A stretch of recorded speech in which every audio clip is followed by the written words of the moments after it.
القادر بسم أحمد وسلم على أصبحاني بسم الله الرحمن الرحيم بسم الله الرحمن في هذا المقام الفاتحة أعوذ بالله من الشيطان الرجيم بسم الله الرحمن الرحيم الحمد لله رب العالمين الرحمن الرحيم مالك يوم الدين إياك نعبد وإياك نستعين اهدنا الصراط المستقيم صراط الذين أنعمت عليهم غير المغضوب عليهم ولا الضالين آمين.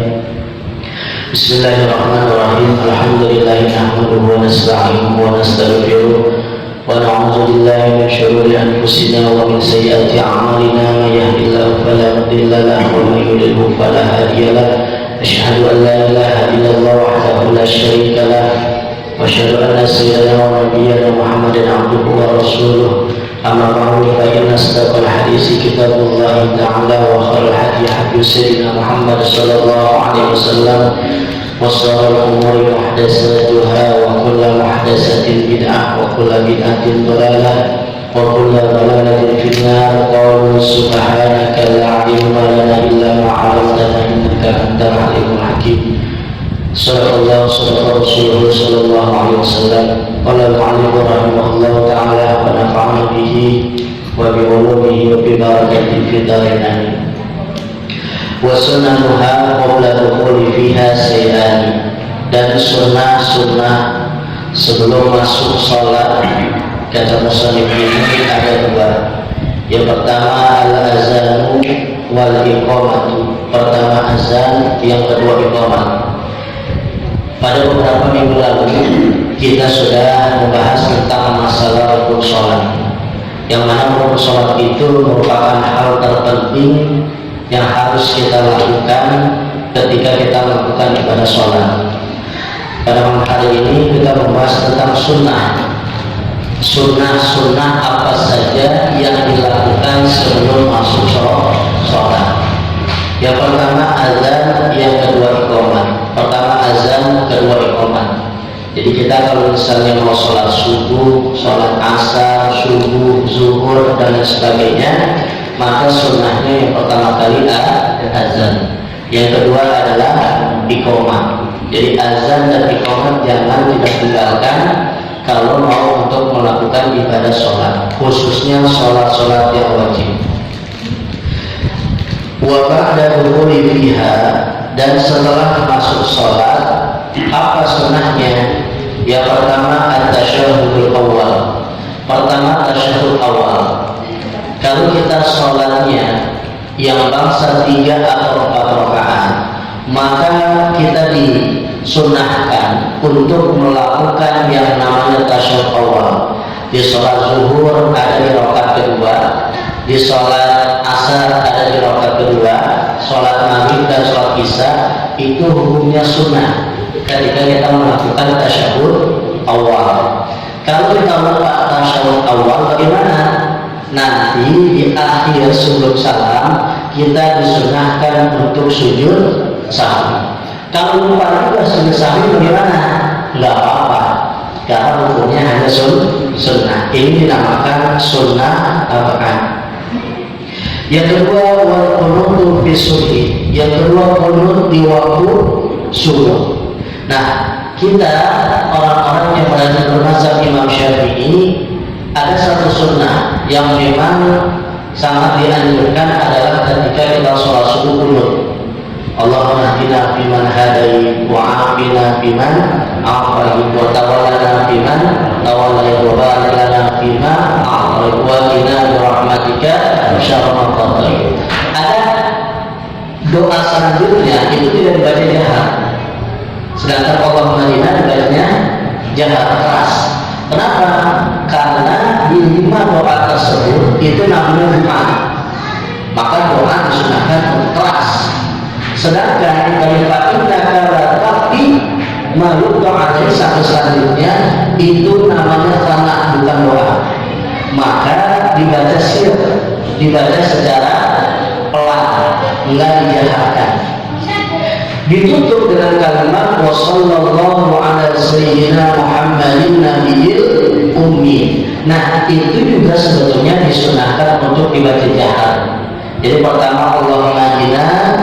fiman hadait wa afina fiman afait wa tawallana fiman tawallait wa barik lana fima a'tait wa qina bi rahmatika syarra ma qadait. Ini sunnahnya dibaca jahat. Fa innaka taqdi wa la yuqra alaik, itu dibacanya sir, pelan, karena bukan doa. Lalu dibaca keras lagi, sunnah 3, wa sallallahu ala sayyidina Muhammadin nabiyil ummi. Terkadang wa sallallahu itu dibacanya sir juga, karena diturutin pada kata taqdi wa la yuqra alaik. Boleh dua, boleh dibaca sir, boleh dibaca jahat. Ada sebagian tempat itu dari Allahumma ini sampai Rasulullah dibacanya jahat.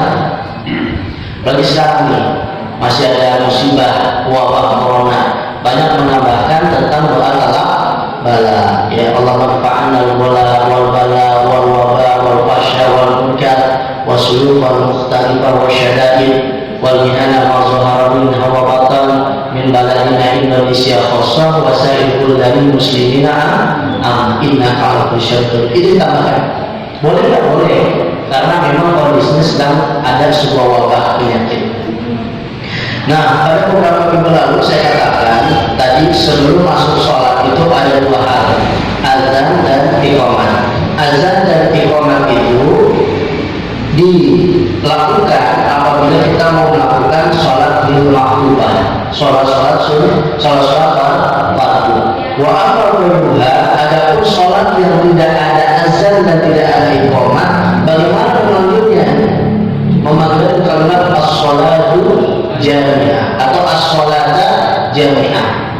Sholat tarawih, sholat apa lagi? Sholat Idul Adha, sholat Idul Fitri. Makanya terkadang banyak orang menjadi imam, ketika dia menjadi imam ngomongnya apa? As-sholatu jami'ah. Kamu sabar. As-sholatu jami'ah merupakan kalimat yang digunakan apabila tidak ada azan dan tidak ada iqamah, maka menggunakan as-sholatu jami'ah. Kalau ada azannya dan ada iqamahnya, itu hanya kita disunahkan membaca suruh faku. Bahkan kita disunahkan membaca surah An-Nas. Ya, supaya apa? Supaya ketika kita sholat benar-benar khusyuk. Tidak ada yang namanya bisikan atau godaan setan yang ketika kita sholat itu selalu 3 rakaat. Pasti begitu, udah baca Al-Fatihah atau belum gitu. Nah itu pasti akan ada di hati kita. Maka kita disunahkan membaca An-Nas. Ya. Selanjutnya apa lagi? Wa fil witri wa fi nisfi sani. Ya, jadi wal qunut fi subhi wa fil witri fi nisfi sani, qunut di waktu subuh dan qunut juga di waktu witir. Kapan waktu witir? Fi nisfi sani, pada pertengahan yang kedua min syahr Ramadan, dari bulan suci Ramadan. Biasanya kita witir itu malam ke-15 atau malam ke-16? Benar. 15. Kalau nisfu Sya'ban malam ke-15. Sebetulnya kalau misalnya nisfu Sya'ban itu memang benar malam ke-15, hari 14 malam ke-15.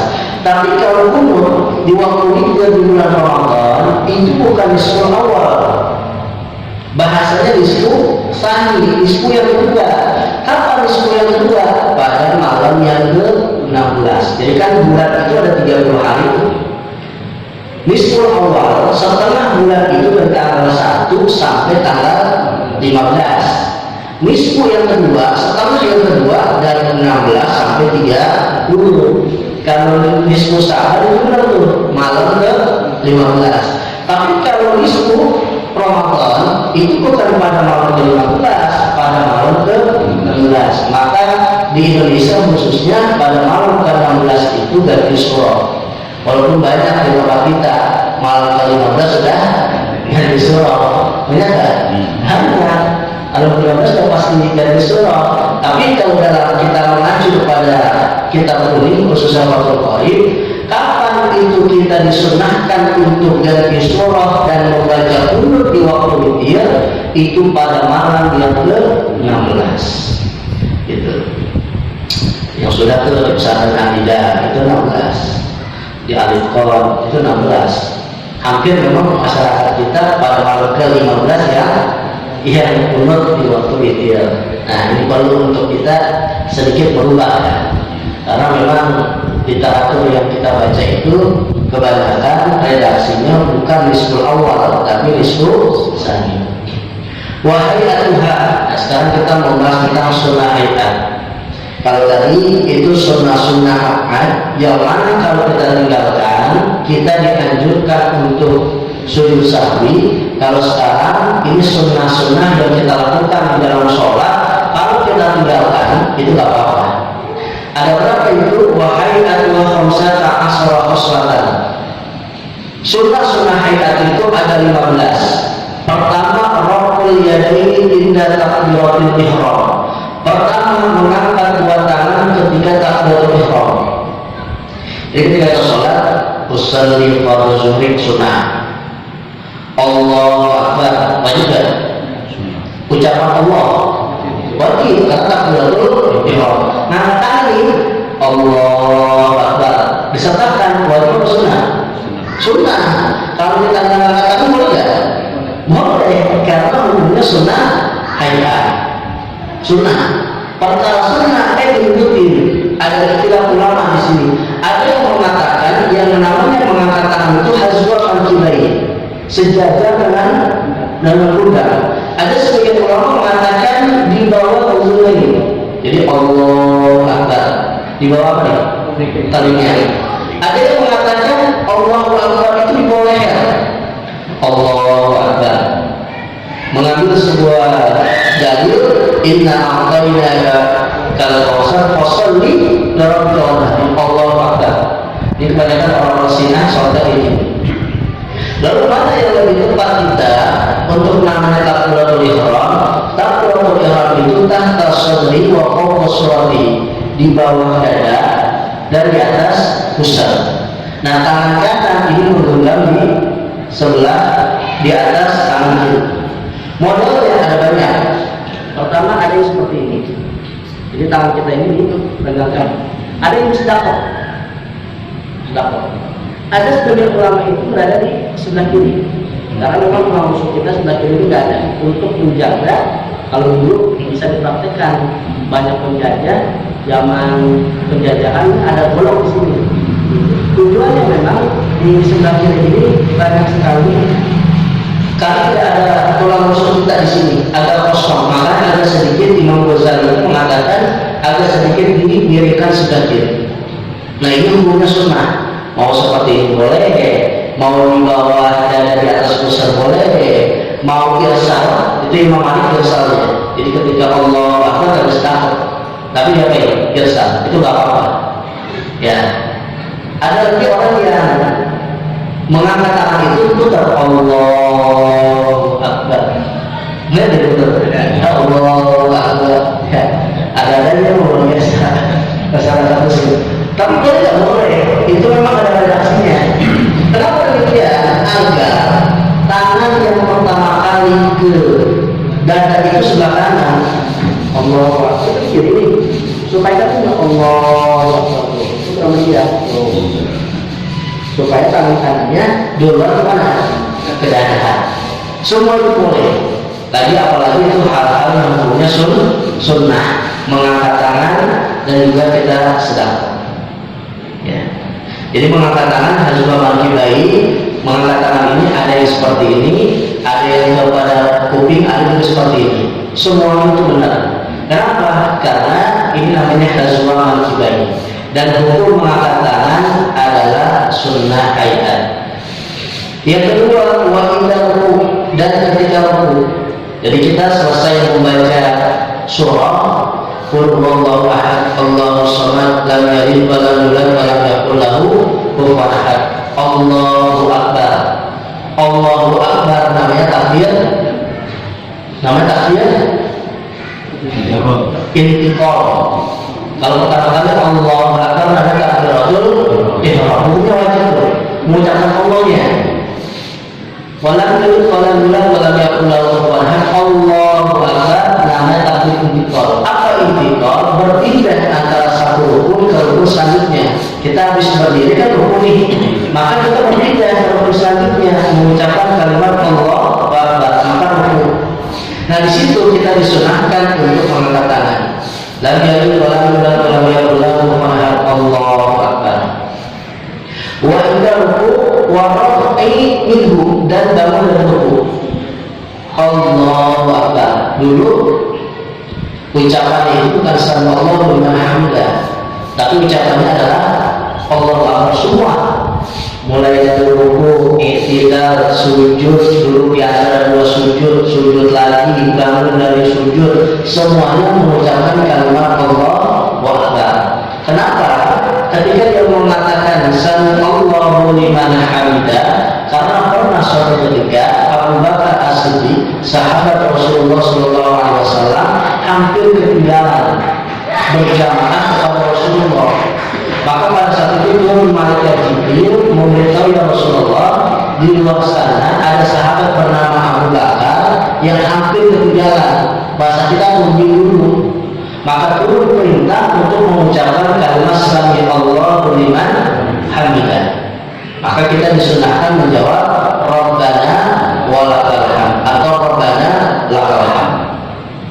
Pernah beberapa minggu lalu saya sedikit menyinggung tentang masalah banyak orang sholat ketika mengucapkan sami Allahu liman hamidah, artinya Rabbana walakal hamd. Apa alasannya? Karena ngikutin di Mekah. Ya dulu mungkin ya ada secara langsung di Mekah itu sholat. Ketika imamnya sami Allahu liman hamidah, ada namanya muballigh. Muballigh itu orang yang menyampaikan suara imam. Jangan jauh-jauh, misalnya kalau kita sholat di masjid Kubah Mas, itu masih ada tuh kayak gitu. Ya, jadi kalau ada imam, kalau kita namanya Bilal, ada namanya muballigh. Apa muballigh? Orang yang menyampaikan suara imam. Dulu nggak seperti ini Pak, ada mikrofon. Mungkin imamnya suaranya pelan dan jamaah banyak, sehingga diperlukan namanya muballigh. Orang yang menyampaikan suara imam agar terdengar. Maka dengan adanya kemajuan teknologi, ada sebuah mikrofon seperti ini. Walaupun suara tetap pelan, namun akan terdengar di tempat yang lebih jauh. Maka di situ ada muballigh namanya. Nah ini dalam redaksi yang lain dikatakan muballigh itu tugasnya menyampaikan kalimat yang diucapkan oleh imam, bukan menjawab. Kalau imam mengucapkan sami Allahu liman hamidah, maka muballigh itu bukan mengucapkan Rabbana walakal hamd, tapi muballigh mengucapkan sama dengan apa yang diucapkan oleh imam. Imam ngomongnya sami Allahu liman hamidah, muballigh juga sami Allahu liman hamidah. Bahkan sampai ada bahasa yang agak sedikit kasar, yaitu dalam syarah ini dikatakan termasuk dalam perbuatan juhatan. Jadi orang-orang bodoh itu sama kayak gitu. Allahu akbar, sami Allahu liman hamidah. Kalau ada orang tanya, itu di Mekah kan begitu. Ya, di Mekah, di Madinah itu begitu. Kalau sholat sami Allahu liman hamidah, maka mubalighnya mengucapkan Rabbana walakal hamd. Bisa jadi itu bukan kebijakan ulama, itu kebijakan pemerintah saja. Gitu. Jadi dalam kitab-kitab fikih itu dikatakan ketika sholat imam mengucapkan sami Allahu liman hamidah, makmum atau muballigh mengucapkan apa yang disampaikan atau apa yang dibaca oleh imam. Sami Allahu liman hamidah, sami Allahu liman hamidah, baru kita membaca Rabbana lakal hamd atau Rabbana walakal hamd. Kita diam juga apa-apa. Kita diam juga nggak apa-apa karena bacaannya hukumnya sunnah. Wa wad'ul yamin 'ala shimal. Selanjutnya meletakkan tangan kanan di atas tangan kiri. Ini sunnah. Jadi tangan kanan kita adanya di atas tangan kiri, sama kayak orang sedekah. Kalau kita tidak meletakkan tangan kanan di atas tangan kiri, boleh nggak boleh? Tadi salah satunya Imam Malik, dia biasa saja, tidak sedekah ketika sholat, hanya melepas tangannya saja. Watawajjuh, selanjutnya membaca doa iftitah. Kita ini membaca doa iftitah, gimana redaksinya? Allahu akbar kabira walhamdulillahi katsira wa subhanallahi bukratan wa asila. Terus Ini wajahku wajhiya lilladzi fatara samawati wal arda hanifan muslima wa ma ana minal musyrikin. Yang perlu ada sedikit garis bawah adalah lafaznya wajahku wajhiya. Kalau kita mau misalnya sholat tarawih kan cepat tuh. Kadang-kadang imam itu di bawah dasarnya itu baik kita langsung baca surah Al-Fatihah karena melihat situasi supaya dilawan kelar nih, gitu kan? Dia nggak baca dari awal. Maka di sini, kalaupun itu mau dipercepat, maka baca langsung wajah wajhiyah. Wajah wajhiyah lillazi fatara samawati wal arda hanifan muslima wa ma ana minal musyrikin. Inna sholati wa nusuki wa mahyaya wa mamati lillahi rabbil alamin la syarika lahu wa bidzalika umirtu wa ana awwalul muslimin atau ana awwalul muslimin. Itu silahkan.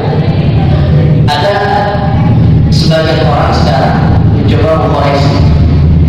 Apa katanya? Itu wajah wajhiyah tidak ada kalimat ininya.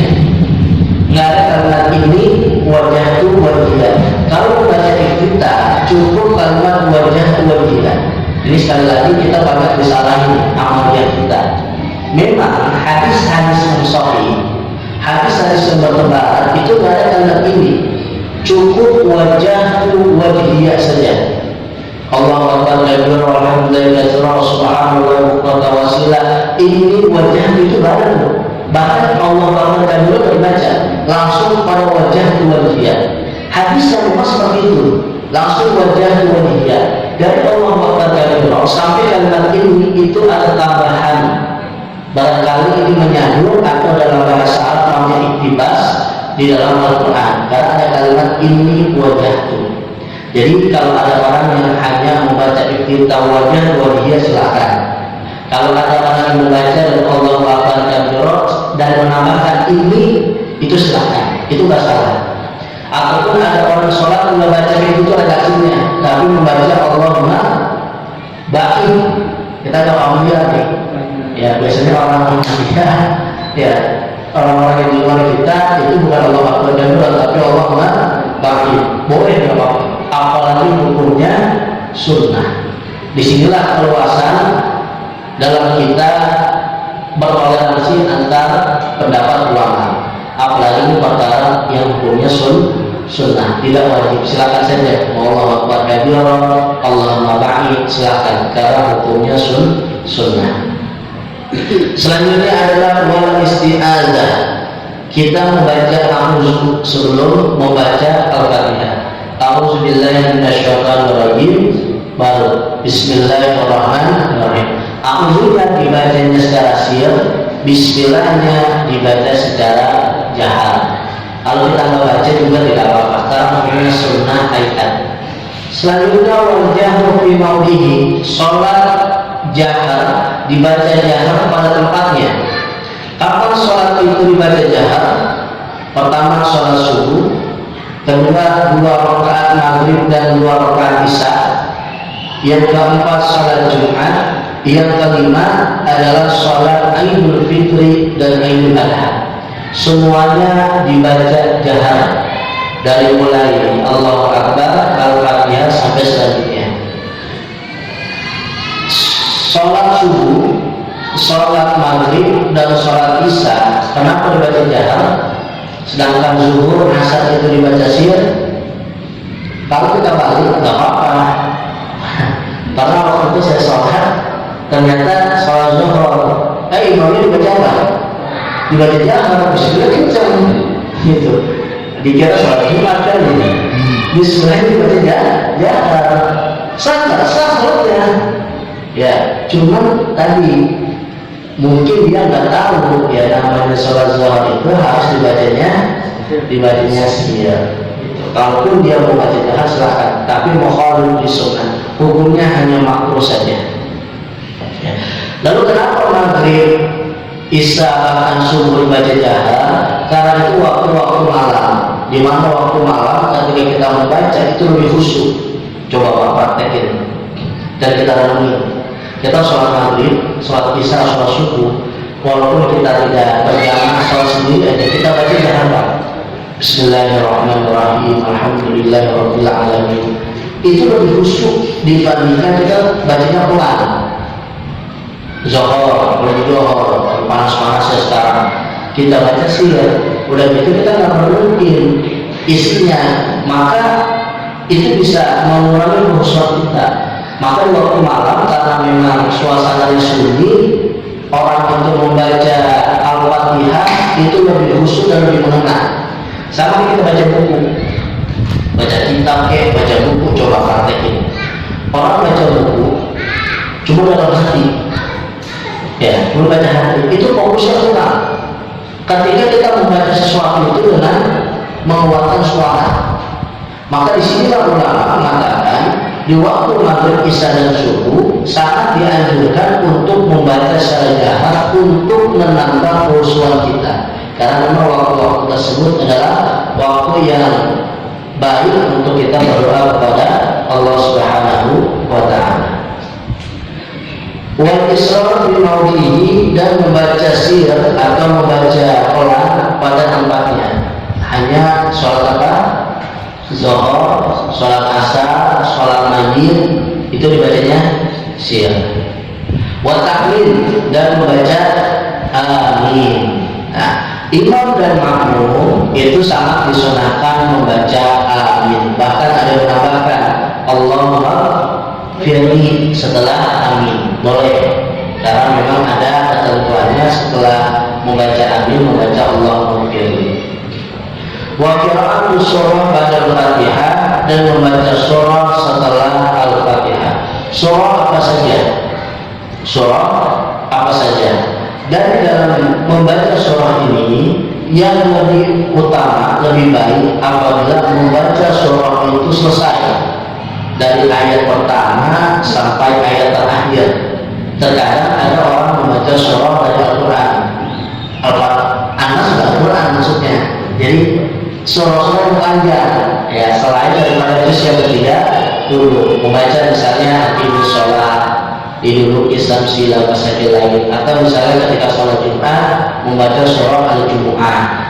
Sebetulnya bagus kalau baca dari awal sampai akhir, jangan dipotong hanya ya ayyuhallazina amanu idza nudiya lis-sholati min yaumil jumu'ah. Lebih bagus baca dulu yang cuma 3-4 ayat dibandingkan baca potongan-potongan ayat. Satu, kalau melihat dari redaksi kitab ini, buat orang-orang yang mau untuk murojaah, karena memang orang-orang yang habis Quran itu banyak dianjurkan membaca surah-surah itu di waktu sholat. Itu bisa dilakukan di rumah, bisa dilakukan di waktu sholat malam dan lain sebagainya. Kalau dia mau melakukan sholat padu menjadi imam menggunakan surah-surah yang panjang, silakan saja. Karena sekali lagi itu hukumnya sunnah hayat, walaupun afdolnya kita membaca surah yang full dari satu ayat sampai habis. Nah, itu qiraatus surah. Selanjutnya wa takbirat indal khafdi wa rafi wa qawli sallallahu liman hamidah rabbana lakal hamd.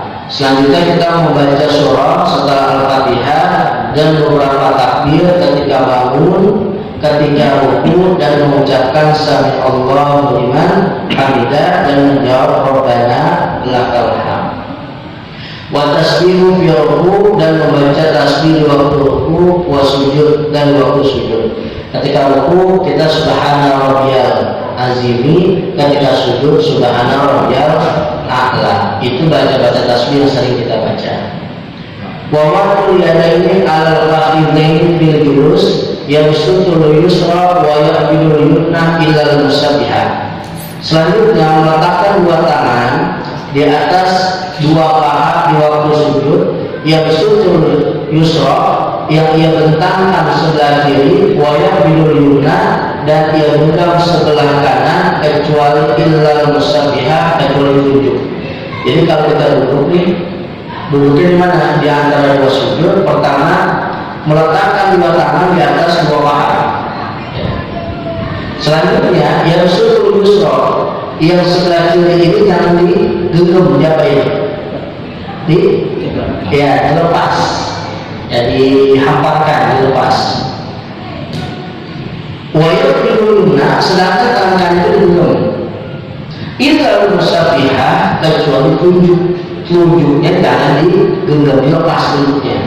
Sehingga dalam hadis itu ketika telunjuk ini disunahkan untuk dilepas, ketika at-tahiyat orang sudah mulai telunjuk. At-tahiyatul mubarakatuh sholawatut thayyibatullah. Ada yang kedua, ketika asyhadu an la ilaha illallah ditunjuk. Itu yang kedua. Ada yang ketiga, asyhadu an la ilaha illallah yang kedua. Digoyang-goyangin. Ya, digoyang-goyangin. Mana yang benar? Semuanya benar. Dari at-tahiyat dia menunjuk apa-apa, asyhadu an la ilaha illallah dia menunjuk apa-apa, hampir goyang-goyangin itu semuanya benar. Namanya yuhari. Tinggal ulama yang berbeda pendapat dalam memahami itu. Imam Syafi'i maksud yuhari itu dari bawah ke atas. Dari bawah ke atas sambil menggerakkan. Sedangkan Imam Malik dia kata yuhari itu bergoyang, berputar. Dari mana sumbernya? Dari Rasulullah. Bisa jadi pada saat itu Rasul dalam kondisi sudah lanjut usia, fisiknya juga sudah kurang sehat, melihat sahabat bergoyang berputar. Sehingga dalam hadis tersebut yuhari itu Rasul pernah ketika tangan digerak. Inilah oleh sebagian saudara kita sholatnya seperti itu. Ya. Kalau ditanya benar nggak? Benar semua, benar semua. Tetapi sekali lagi disinilah Imam Syafi'i punya sebuah ijtihadnya. Ketika tangan kiri itu disuruh untuk dihamparkan, tangan kanan disuruh tunduk kecuali ini tunjuk, maka ketika kalimat asyhadu an la ilaha illallah digoyang seperti itu. Bahkan jempol ini berada di samping telunjuk. Kapan telunjuk ini kita turunkan? Ketika salam yang pertama di akhir sholat. Asyhadu an la assalamualaikum warahmatullah. Baru kita turunin. Atau di salam kedua assalamualaikum warahmatullah, assalamualaikum warahmatullah, baru turunin. Jangan kita turunin ketika akhir lafaz fil alamin innaka hamidum majid, turunin. Itu ada salah. Nuruninnya ketika sudah selesai sholat. Permulaannya ketika mengucapkan asyhadu an la ilaha illallah wa asyhadu anna muhammadar rasulullah. Nah itu salah satu yang ulama ajarkan. Fa innahu yushiru biha mutasyahidan, sesungguhnya itu mengisyaratkan kepada orang yang tasyahud. Selanjutnya wal iftiras fi jami'il jalasat, dan duduk iftiras pada semua duduk. Sama seperti kita duduk di tahiyat awal. Mau itu duduk di antara dua sujud, mau itu duduk tasyahud awal, mau itu sujud sahwi, mau itu duduk buat orang yang sakit, duduknya dalam kondisi iftiras namanya. Kalau kali apa duduknya lagi? Ya, itu hukumnya adalah sunnah. Ya. Watawaruk fil jilsatil akhirah, dan duduk tawaruk pada duduk yang akhir. Kayak tadi itu di tahiyat akhir, kempol kita ini dudukin di sebelah kiri. Selanjutnya wataslimatusanya, salam yang kedua. Salam yang pertama wajib, salam yang kedua hukumnya sunnah. Apabila kita misalnya pengen doa ini, ya udah pada apa nih? Udah bertahan assalamualaikum warahmatullahi wabarakatuh, kita itu sah kalau kita, karena yang kedua hukumnya sunnah. Nah inilah sunnah-sunnah yang memang ada dalam kitab tersebut, dalam kitab ini yang wajib untuk kita praktikkan. Ada yang sifatnya rukun itu wajib, ada sifatnya sunnah ab'ad yang apabila kita tinggalkan disunahkan untuk sujud sahwi, ada yang ketiga hukumnya sunnah hayat. Kalau kita tinggalkan tidak kenapa-napa. Bagusnya kita sadarkan. Nah tadi ada yang lewat ya tentang masalah mengangkat tangan.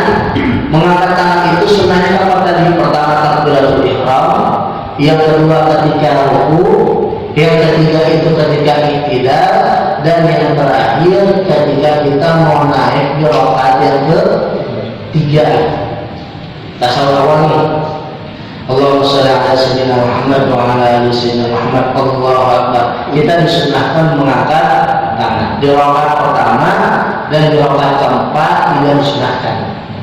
Jadi disunahkan hanya di rakaat yang ketiga dari tahiyat awal ke ketiga. Ya seakan-akan kita mau melakukan 2 rakaat lagi. Ya, permulaan karena mau sholat itu paling sedikit itu 2. Hanya sholat itu saja yang satu. Nah ini ada 15 hal yang terkait kepada sunnah hayat. Ada pertanyaan Pak? Ustaz, siapa tanya itu yang tadi sholat zuhur atau sholat asar yang bersuara itu? Nah itu ya, kalau semua kita berjamaah kita wajib mengulangi enggak Ustaz? Iya tadi, makanya itu bisa jadi imamnya bermasuk Islam tadi. Sholat zuhur atau sholat asar imamnya keras. Gitu. Bisa jadi tadi karena nggak tahu. Ya. Kita sebagai makmum, ya, al-imam diutamakan. Imam itu untuk diikuti. Jadi kalau misal kondisi imam baca keras, kita ikutin aja. Nggak perlu untuk mengulang. Ya lagi tadi kita katakan bahwa membaca jahar dan membaca sir itu hanya sunnah hayat, tidak berpengaruh, tidak mengefek kepada sah atau tidak sahnya sholat kita. Jadi kalau misalnya ada yang seperti itu, bisa jadi orang ini kurang tahu ya kurang tahu dalam menjadi seorang imam. Maka ketika orang menjadi imam itu ada kriterianya, ada syaratnya. Kalau jadi makmum siapapun dia jadi makmum, tapi kalau jadi imam dia harus tahu pertama tafakur, kedua orang yang hafalannya banyak, ketiga orang yang sudah lebih senior, lebih tua, orang yang duluan mungkin di tempat tersebut. Bahkan kalau kita kemana-mana ke rumah orang, walaupun kita udah pintar nih dari tuan rumah disuruh apa? Imam, kecuali tuan rumah mempersilahkan kita jadi imam silahkan. Itu kalau kadang ini orang-orang seberang biasanya mengaku dia udah paling pintar, di mana udah maju kan jadi imam, luar biasa. Ya kalau kita sholat itu sholat mana di masjid mana yang kalian cingkrang, kalau udah waktu sholat itu paling apa?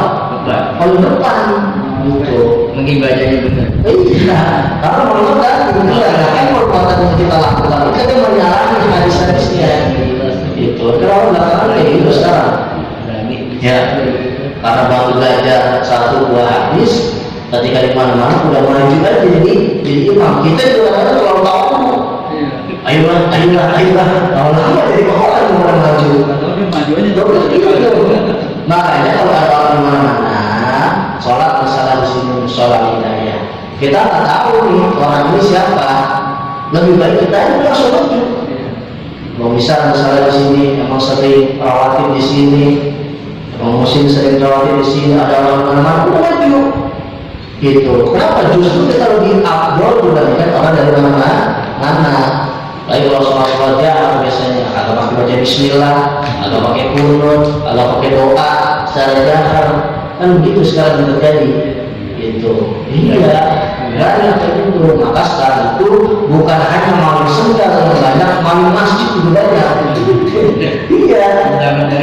Iya, orang mana coba ada masjid besar dikuasai oleh dia, ya nggak sesuai dengan amalia Ahlus Sunnah wal Jamaah ini. Ini khawatir kita. Memang kenyataan begitu sekarang. Ya, dari mana jangan sampai banyak terjadi masuk kita direbut oleh orang-orang seperti itu. Waliyahzubillah. Dan lagi Pak,